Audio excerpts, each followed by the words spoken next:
തിരുനാമം മഹത്വപ്പെടുമാറാകട്ടെ. വീണ്ടും ഒരാഴ്ച കൂടി ദൈവവചനവുമായി ദൈവമക്കളുടെ മുൻപാകെ നിൽക്കുവാൻ തക്കവണ്ണം ദൈവം നൽകിയ നല്ല സാവകാശത്തെ ഓർത്ത് ദൈവത്തെ സ്തുതിക്കുന്നു. വളരെ അനുഗ്രഹീതമായ ഒരു വചനം നാം കേൾക്കുകയുണ്ടായി. ഏകദേശം ഒക്കെ ആ വിഷയത്തെ ആസ്പദമാക്കി തന്നെയാണ് എനിക്കും പറയാനുള്ളത്. മിക്കവാറും അതിൻ്റെ ഒരു സൈക്കോളജി അങ്ങനെയൊക്കെയാണ് വരുന്നത്. പ്രിയ മകൻ വായിച്ച വാക്യം വീണ്ടും ഞാൻ ഒരു പ്രാവശ്യം കൂടി വായിക്കുകയാണ്. 2 പത്രോസ് 5-ാം അധ്യായം അതിൻ്റെ 7-ാം വാക്യം. അവൻ നിങ്ങൾക്കായി കരുതുന്നതാകിയാൽ നിങ്ങളുടെ സകല ചിന്താകുലവും അവൻ്റെ മേൽ ഇട്ടുകൊള്ളുകയും. അതേ ആശയം വരുന്ന ഒരു വാക്യം കൂടി വീണ്ടും വായിക്കുവാൻ ആഗ്രഹിക്കുന്നു. മത്തായി എഴുതിയ സുവിശേഷം 6-ാം അധ്യായം അതിൻ്റെ 25-ാം വാക്യം മുതൽ 34-ാം വാക്യം വരെ ആരെങ്കിലും ഒന്ന് വായിച്ചാൽ നല്ലതായിരുന്നു. ദൈവനാമം മഹത്വപ്പെടുമാറാകട്ടെ.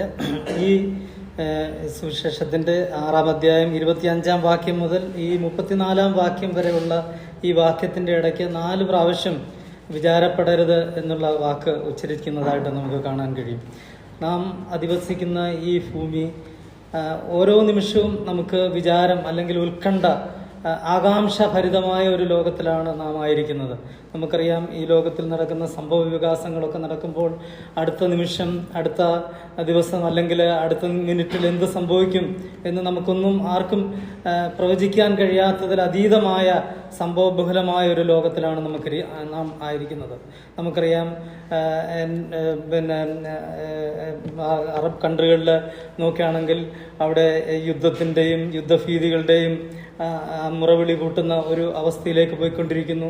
അതുപോലെ നാം ഈ കഴിഞ്ഞ ദിവസങ്ങളിലൊക്കെ നോക്കുകയാണെങ്കിൽ വയനാട് വലിയ പ്രകൃതി ദുരന്തത്താൽ വലിയ ക്ലേശങ്ങൾ അനുഭവിച്ചുകൊണ്ടിരിക്കുന്നു. ഇനിയും പല പ്രവചനങ്ങൾ പലരും പലതും പറയുന്നുണ്ട്.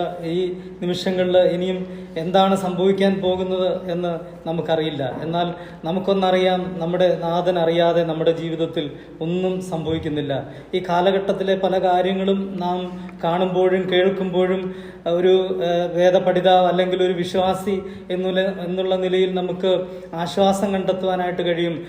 നമ്മുടെ കയ്യിലിരിക്കുന്ന ഈ വേദപുസ്തകം അതെത്രയോ അനുഗ്രഹീതമായ എത്രയോ പ്രവചനങ്ങൾ ഈ നാളുകളിൽ അത് നിവൃത്തിയായിക്കൊണ്ടിരിക്കുന്നതായിട്ട് നമുക്ക് കാണുവാനായിട്ട് കഴിയും. നമുക്കറിയാം, ഇറാൻ ഈ കഴിഞ്ഞ ദിവസങ്ങളിലൊക്കെ യുദ്ധപ്രഖ്യാപനം നടത്തി. അവരുടെ ഫ്ലാഗ് യുദ്ധം ഉണ്ടാകുമ്പോൾ റെഡ് ഫ്ലാഗ് എന്തോ അത് ഉയർത്തിയതായിട്ട് കേൾക്കുവാനിടയായി.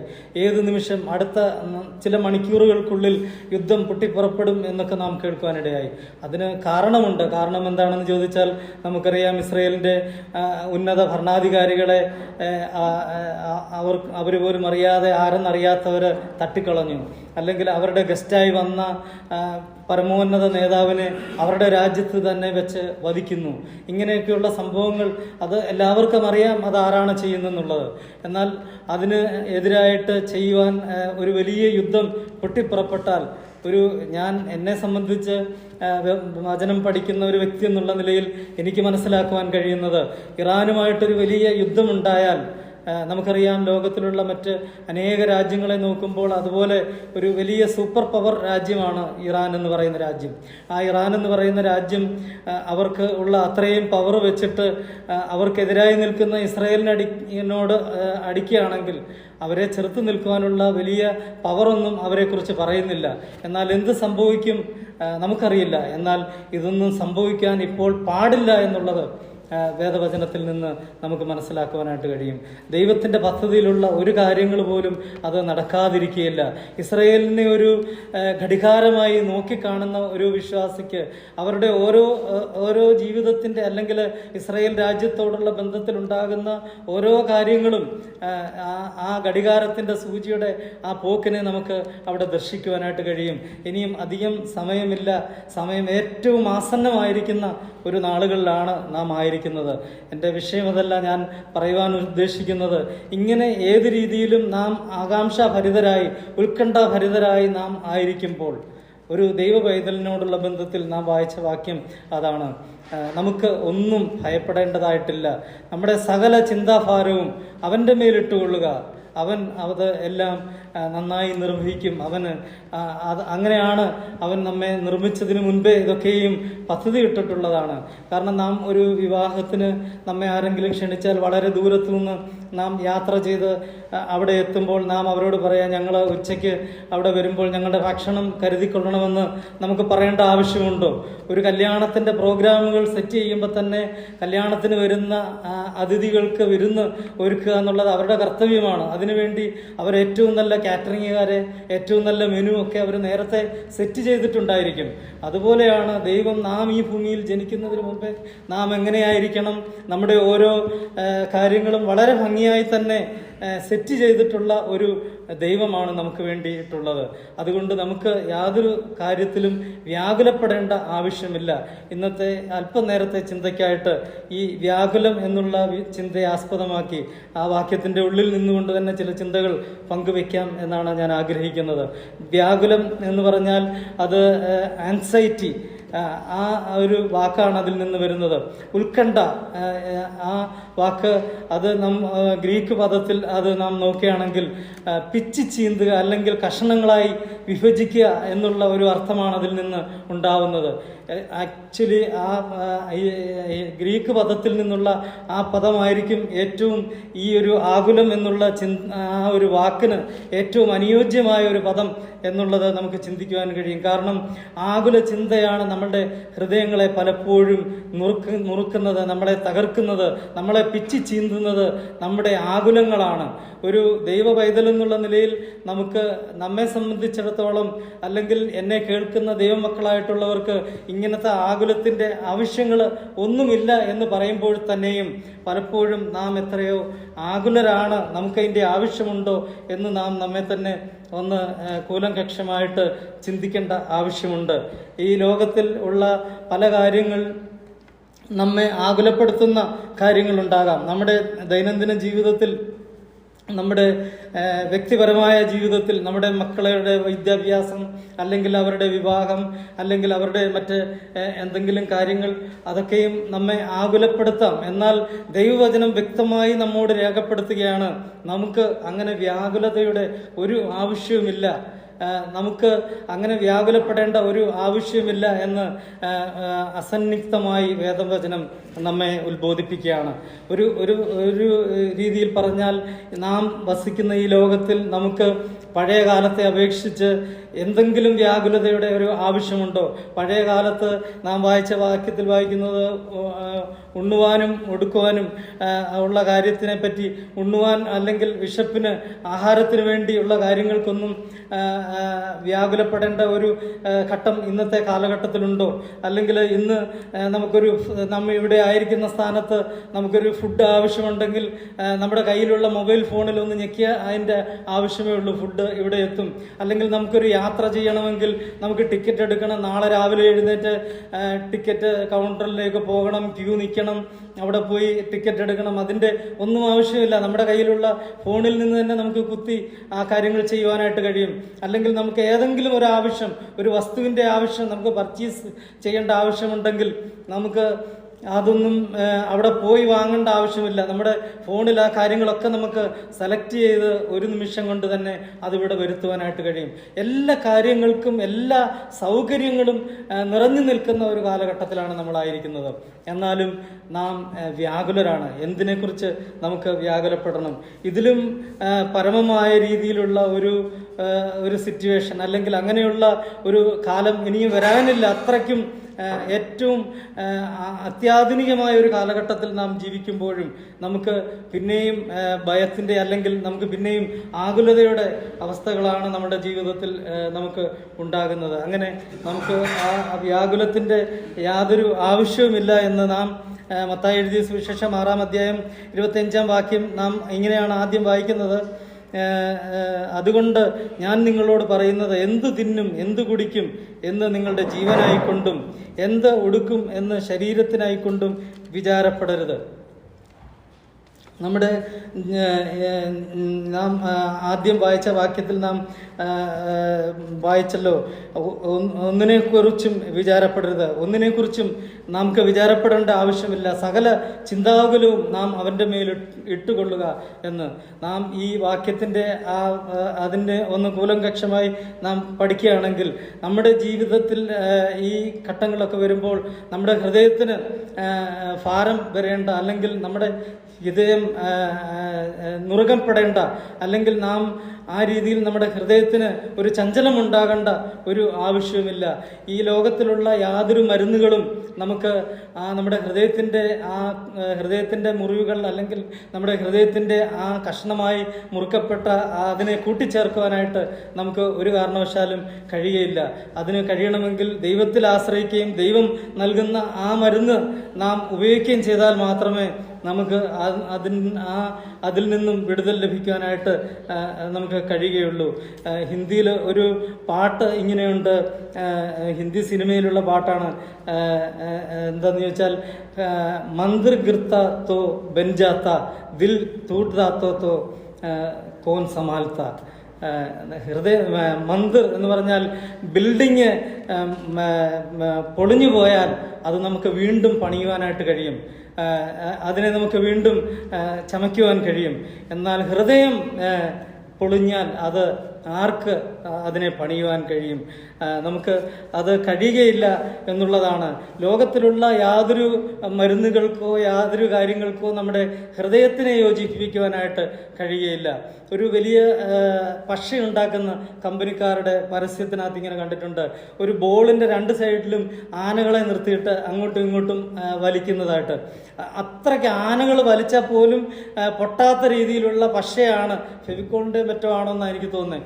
അപ്പോൾ അത്രയ്ക്ക് വലിയ ബലം പിടിച്ചാലും അതിനെ തകർക്കുവാൻ കഴിയാത്ത പശയാണ് എന്നാണ് അവർ അവകാശപ്പെടുന്നത്. എന്നാൽ അവർ തന്നെ അതിൻ്റെ ക്യാപ്ഷനായിട്ട് എഴുതിയിട്ടുണ്ട്, everything is fix but anything, എന്താണ് പറയുന്നത്, ഹൃദയങ്ങളെ ചേർക്കുവാൻ ഇതിന് കഴിയും. ഇങ്ങനെയാണ്, anything broken fix it except broken heart. തകർന്ന ഹൃദയത്തിനെ മാത്രം ഈ പശയ്ക്ക് ചേർക്കുവാൻ കഴിയത്തില്ല. തകർന്ന ഹൃദയങ്ങളെ ചേർക്കുവാനായിട്ട് കഴിയുവാൻ ഈ ലോകത്തിലുള്ള മരുന്നുകൾക്കോ മന്ത്രങ്ങൾക്കോ അല്ലെങ്കിൽ എത്ര ബലമുള്ള മരുന്നുകൾക്കോ കഴിയത്തില്ല. എന്നാൽ നമ്മുടെ അരുമനാഥനായ കർത്താവ് ഈ ലോകത്തിലായിരുന്നപ്പോൾ തന്നെ ഒരു ഉപമയായി പറഞ്ഞ ഒരു കാര്യത്തിൽ നിന്ന് ഒരു ചിന്തിച്ച് നമുക്ക് ആ ദൈവത്തിൽ കൂടുതൽ ആശ്രയിക്കുവാനായിട്ട് ഇടയാകട്ടെ. റോമർക്ക് എഴുതിയ അധ്യായം 11-ാം അധ്യായം അതിൻ്റെ 24-ാം വാക്യം.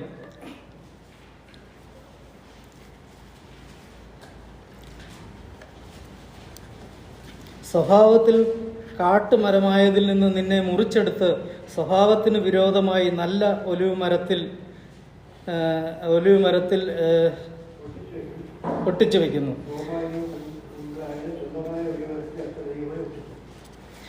Praise Lord.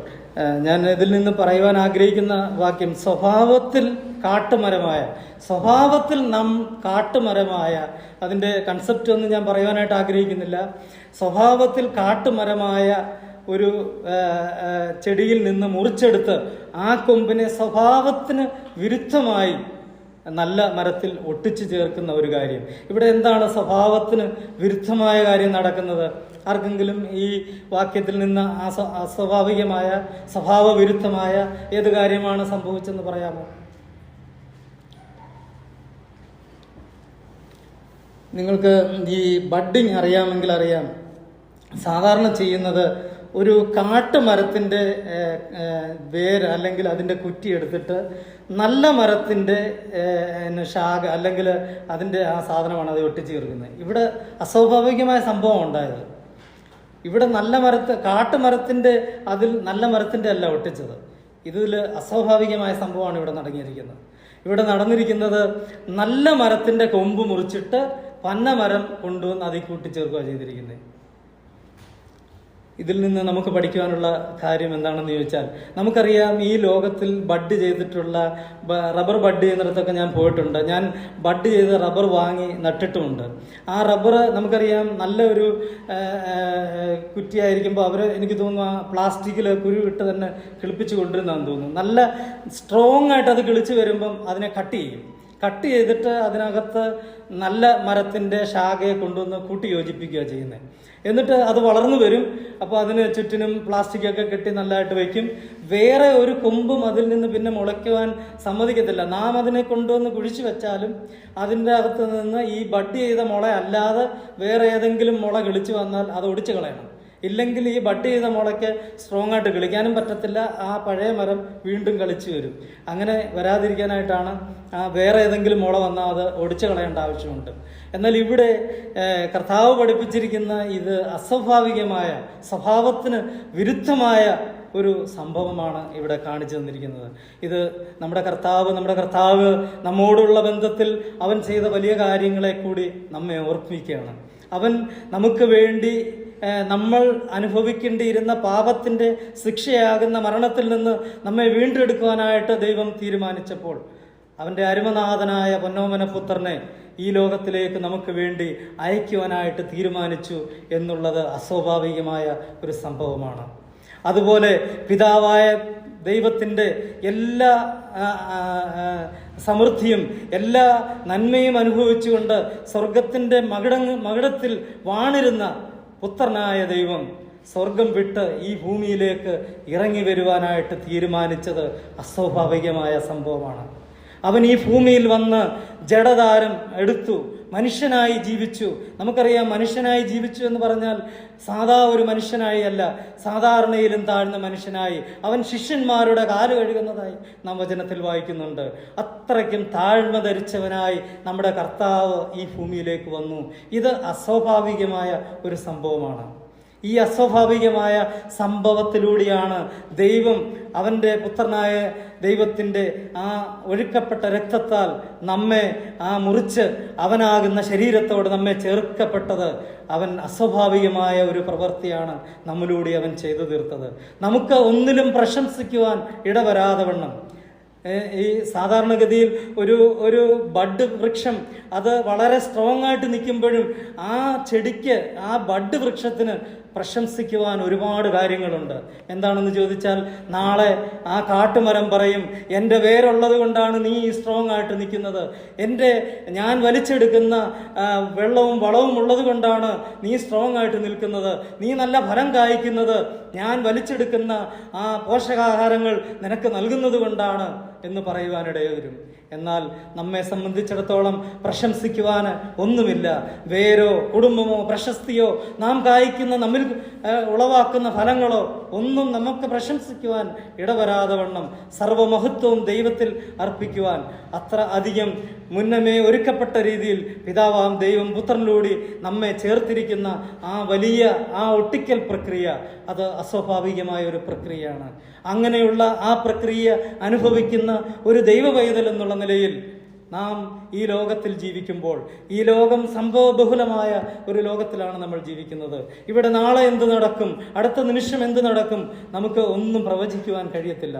എന്നാൽ നമുക്ക് ഒന്നറിയുവാൻ കഴിയും, നമ്മുടെ നാഥൻ അറിയാതെ നമ്മുടെ ജീവിതത്തിൽ ഒന്നും സംഭവിക്കത്തില്ല. അവന് എല്ലാം നന്നായി ചെയ്യുന്നുണ്ട്. അവനെ കൂടാതെ നമുക്ക് ഒന്നും ചെയ്യുവാൻ കഴിയത്തില്ല. പൂർണ്ണമായി അവനിൽ സമർപ്പിക്കുക. നാം കേട്ടതുപോലെ അവനിൽ നമ്മുടെ സകല ചിന്താകുലവും അവൻ്റെ മേലിട്ടുകൊള്ളുക. പ്രിയ ദൈവജനമേ, നമ്മുടെ മിടുക്ക് കൊണ്ടോ നമ്മുടെ കഴിവ് കൊണ്ടോ നമുക്കുള്ള എന്തെങ്കിലും കൊണ്ട് നമുക്ക് നമ്മുടെ ചിന്താകുലം അകറ്റുവാനോ നമുക്ക് പ്രശംസിക്കുവാനോ കഴിയുമോ? നമുക്ക് പല കാറുകളുണ്ടെങ്കിൽ നമുക്ക് അതിൽ ഊറ്റം കൊള്ളുവാനായിട്ട് കഴിയുമോ? പല വീടുകളുണ്ടെങ്കിൽ നമുക്കതിൽ ഊറ്റം കൊള്ളുവാൻ കഴിയുമോ? ഒരുപാട് പണം എൻ്റെ കയ്യിൽ ഉണ്ട് എന്ന് പറഞ്ഞ് നമുക്ക് അതിൽ ഊറ്റം കൊള്ളുവാൻ കഴിയുമോ? നമ്മുടെ വ്യക്തിപരമായ നമ്മുടെ ജീവിതത്തിൽ അവൻ നൽകിയല്ലാതെ ഒന്നും നമ്മുടെ ജീവിതത്തില്ല. അവൻ നമ്മെ ഒട്ടിച്ചിരിക്കുന്നത് അങ്ങനെയുള്ള ഒരു അസ്വാഭാവികമായ ഒട്ടിക്കലിലൂടെയാണ്. പിതാവാം ദൈവം പുത്രനിലൂടെ നമ്മെ അവനിലേക്ക് ചേർക്കപ്പെട്ടിരിക്കുന്നത്. ആ വലിയ സത്യം നാം മനസ്സിലാക്കുമ്പോൾ നമുക്ക് ഈ ലോകത്തിലുള്ള എല്ലാ കാര്യങ്ങളിൽ നിന്നും വേർപെട്ട ജീവിതം നയിക്കുവാനായിട്ട് ആവശ്യമാർന്ന ശക്തി നമുക്ക് ലഭിക്കും എന്നുള്ളതിന് രണ്ട് പക്ഷമില്ല. ഇവിടെ നാം വായിക്കുന്ന വാക്യത്തിലേക്ക് നമുക്ക് വീണ്ടും കടന്നു വരാം.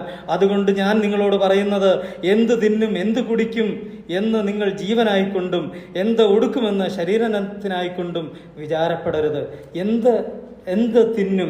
പ്രിയ ദൈവമക്കളെ, വിശക്കുന്ന ഒരു മനുഷ്യന് വിശപ്പോടുകൂടി എവിടെങ്കിലും ചെന്നാൽ അവന് എന്താ തിന്നാൻ, അതെനിക്ക് തിന്നാൻ പറ്റത്തില്ല, അല്ലെങ്കിൽ ഇത് വേണം എന്നെങ്കിലും ആരെങ്കിലും ശാഠ്യം പിടിക്കാറുണ്ടോ? എന്ത് കിട്ടിയാലും വളരെ രുചിയോടെ അത് കഴിക്കും. ഇന്നത്തെ കാലത്ത് എന്ത് തിന്നും ഏത് കഴിക്കും എന്നുള്ള വലിയ ആശങ്കയിലാണ് മനുഷ്യന്. സാധാരണപ്പെട്ട ആഹാര പദാർത്ഥങ്ങളൊന്നും അവന് തൃപ്തമല്ല.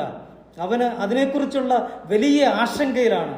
ഇങ്ങനെ ഈ ഭക്ഷണത്തോടുള്ള ബന്ധത്തിൽ അല്ല, നമ്മുടെ വ്യക്തിപരമായ ജീവിതത്തിൽ ഈ ലോകത്തിലെ നിസ്സാരങ്ങളായ പല കാര്യങ്ങളും ദൈവസന്നിധിയിൽ നിന്ന്, അല്ലെങ്കിൽ ദൈവത്തോടുള്ള നമ്മുടെ ബന്ധത്തിൽ നിന്ന് നമ്മെ വേർപിരിക്കുവാൻ, അല്ലെങ്കിൽ നമ്മെ അകറ്റുവാൻ, നമ്മെ അല്പസമയത്തേക്കെങ്കിലും അവനിൽ നിന്ന് വ്യതിചലിപ്പിക്കുവാനായിട്ട് നമ്മുടെ ലോകത്തിലെ പല കാര്യങ്ങളും നമ്മെ അത് ഹനിക്കുന്നുണ്ട് എന്നുള്ളതിന് യാതൊരു സംശയവുമില്ല. അതുപോലെ അടുത്ത എന്തുടുക്കും? ഇപ്പോഴും ആഫ്രിക്കയിൽ ഒക്കെ പോയി കഴിഞ്ഞാൽ ഒന്നും ഉടുക്കാത്ത ആളുകളാണ് അവിടെ ഉള്ളത്. അങ്ങനെയുള്ള സ്ഥാനത്ത് നമുക്ക് ഉടുക്കുവാൻ ദൈവം തന്നു. ഇപ്പം എന്തുമാത്രം ഉടുക്കുവാനുണ്ട്, എന്നിട്ടും പറ്റത്തില്ല. ഓരോ കല്യാണത്തിന് പോകുമ്പോഴും, അല്ലെങ്കിൽ ഓരോ ഫംഗ്ഷന് പോകുമ്പോഴും, ഓരോ പാർട്ടിക്ക് പോകുമ്പോഴും പുതിയത് വേണം. അതുപോരാ. ഈയിടെയാണെങ്കിൽ എൻ്റെ വ്യക്തിപരമായ കാര്യത്തിന് കല്യാണത്തിന് തുണി എടുക്കാനായിട്ട് 3 തുണിക്കട, എറണാകുളം, കോട്ടയം, തിരുവല്ല, എല്ലായിടത്തും തപ്പി അവിടെ ഒന്നും തുണിയില്ല. എന്തുടുക്കും? ആകെ കൺഫ്യൂഷനാണ്. അങ്ങനെയുള്ള ഒരു കാലഘട്ടത്തിൽ എത്ര കണ്ടാലും ഒന്നും തൃപ്തിപ്പെടാത്ത ആ ഒരു കാലഘട്ടം, ദൈവവചനം വ്യക്തമായി പറയുകയാണ്, ഇങ്ങനെയുള്ള കാര്യത്തെക്കുറിച്ചൊന്നും നിങ്ങൾ ചിന്താകുലപ്പെടരുത്. നിങ്ങൾക്ക് അതിൻ്റെ ആവശ്യമില്ല. നിങ്ങളുടെ ഹൃദയം അങ്ങനെ പിച്ചി ചീന്താനുള്ളതല്ല. നിങ്ങൾ ആ പ്രശ്നങ്ങളൊക്കെ എൻ്റെ മേൽ ഇടുക എന്ന് വചനം നമ്മെ ഓർപ്പിക്കുകയാണ്. എൻ്റെ സമയം ഇവിടെ തീരുകയാണല്ലോ. ഞാൻ ഈ കാര്യങ്ങൾ പറഞ്ഞ് ഇവിടെ ഉപസംഹരിക്കട്ടെ. നമ്മുടെ ജീവിതത്തിൽ നമ്മൾ ദൈവത്തോടുള്ള ആ ബന്ധം മുറുകെ പിടിച്ചുകൊണ്ട് നമ്മുടെ സകല ചിന്താകുലവും അവൻ്റെ മേൽ ഇട്ടുകൊള്ളുവാനായിട്ട് പറഞ്ഞ നമ്മുടെ കർത്താവിൽ പൂർണ്ണമായി ശരണപ്പെട്ടുകൊണ്ട് നമ്മുടെ ജീവിതം മുൻപോട്ട് നയിക്കുവാൻ ദൈവം നമ്മെ സഹായിക്കട്ടെ. സകല മഹത്വവും ദൈവത്തിന് അർപ്പിച്ചുകൊണ്ട് ഞാൻ നിർത്തുന്നു. ദൈവനാമം മഹത്വപ്പെടുമാറാകട്ടെ.